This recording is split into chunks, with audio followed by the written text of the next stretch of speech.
Hey guys, I'm Steven Scoggins, and I'm here to help you make life mastery simple so you can finally go from stuck to unstoppable in any area of your life. But in order to do that, we need to focus on what takes our emotional state to a whole nother level.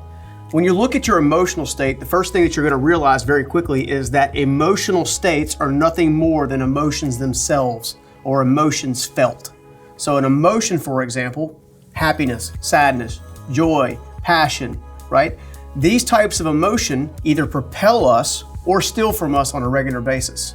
So an emotional state is nothing more than an emotion felt. So the thought has now become a physiological response.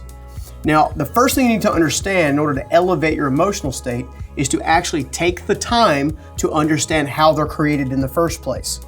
And pretty much anything starts, it starts heavily with our youth. As anything that you can possibly imagine, a lot of things in life start with our youth. For example, I had parents that struggled a little bit early on, okay?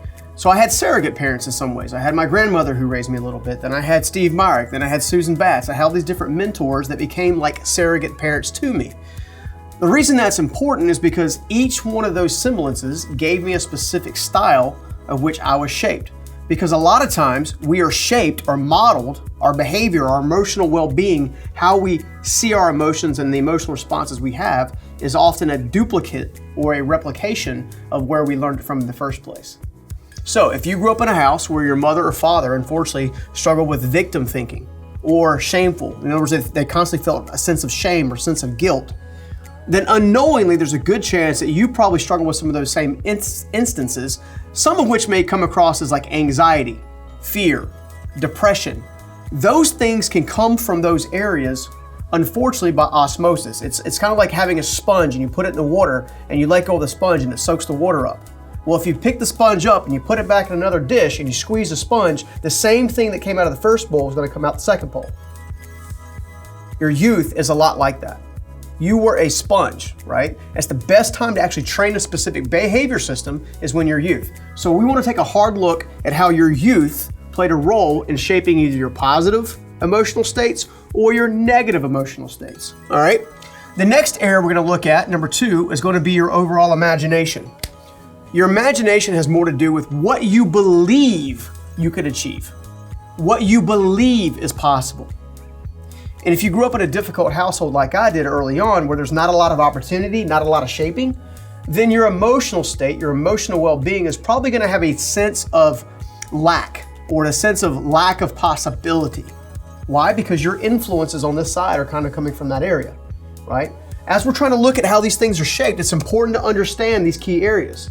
Because if you want to elevate these levels, then you're going to have to elevate the way in which you view things, all right?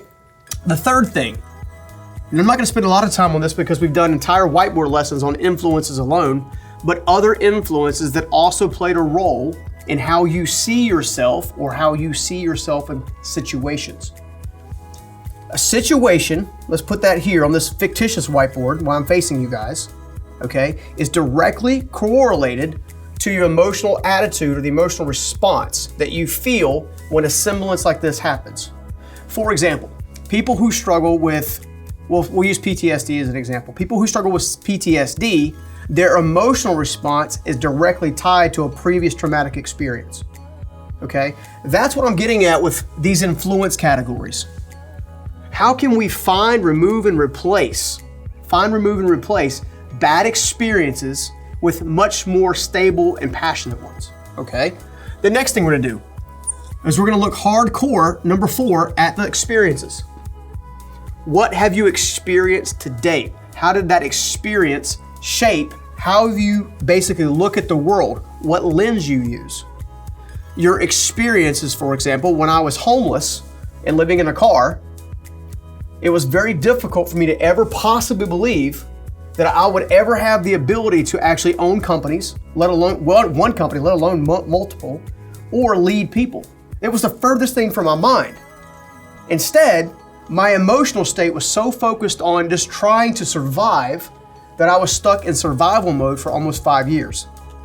And when you're stuck in survival mode alone for a period of 5 years, you have a lot of negative habits and a lot of negative emotions that you have to break through and break free from, so you can actually go on and live the life you were meant to live.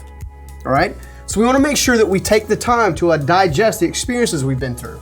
The next thing, environment. The next thing you have to consider is your overall environment. Not just the environment that brought you from here to there, but also the environment that you currently have today and the type of environment that you want to have when you move forward. Each one of those environments, right, will keep you in a steady state or a steady emotional state. Here's what I mean by that. In my past, I struggled to make ends meet on a regular basis, okay? Which led me to believe that I constantly had to struggle and strive in order for me to earn a high level of income or just to cover my basic needs. In my present day, my financial area is pretty stable at this point in time, as you can imagine, but I also know that I want to make a larger impact. The emotion that I had here of survival or trying to survive or a struggle, if you will, you know, the lack, the cup is always half full, is not going to serve me when I'm trying to catapult my future to a whole nother level. Okay? So when you look at that, you're looking at your overall environment, before, present, after. The next thing is your overall memory, right? So number 6, memory. When I say memory, I mean 2 types of memory. Memories that you have that have shaped who you are, that when things happen, you feel a need to do X, or the type of memory you actually want to create for yourself. So much of life mastery is contrast. It's knowing where you are today and knowing where you want to be, right? It's knowing what got you here, knowing what you need to do to go here. Almost all life mastery principles, it doesn't matter which influencer you listen to or which teacher you listen to, almost every single life mastery principle you'll ever have in your life comes from this place of contrast, okay? And then it's no different when you're looking at your overall emotional state and trying to elevate it. So now that we understand the cycle of how these things work together, we can better understand about what happens next.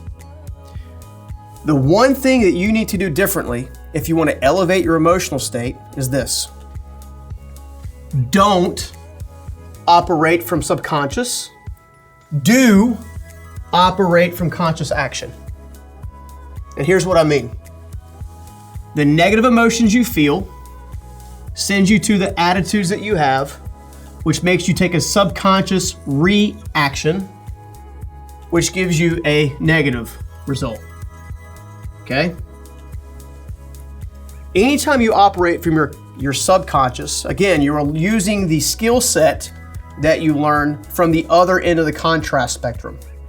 We need to move you towards the front side, right? So what's different? The biggest difference is being self-aware, knowing what you feel and when, and then choosing to step away for a second. Okay? I will tell you that owning a business there's a lot of strife, a lot of conflict, a lot of struggle from time to time. Different team members not getting along, myself not understanding specific points of view. It's important that you understand that in order to actually get from one place to the next, it goes from subconscious to conscious. So what I want to do is I want to take a pause anytime I feel an emotion welling up inside of me that I feel like is going to overtake me before it creates a physiological response. When I fear anxiety, for example, if I even feel the slightest little bit of butterflies in my stomach, like it's getting uncontrollable, I'm going to do my best to stop what I'm doing and go for a brisk walk. Just so I can let that energy out. Those are different techniques that help me pause so I can gain understanding and wisdom. I can build a bridge from the past emotional experience to shaping the emotions I want to have in the future, which then gives me a pleasurable experience, which then gives me a new memory, which then allows me to imagine better things and choose better influences. In order for you to win at life, you've got to be able to maintain and control you in such a way that you choose your actions instead of your actions choosing you. I hope that helps. I'll see you on the next one. If you enjoyed that lesson, you should totally get our free ebook linked in the description below. It's all about discovering what drives you so you can take your life to a whole nother level. Also, please do us a favor and like, comment, and subscribe, and we'll see you on the next Life Mastery video.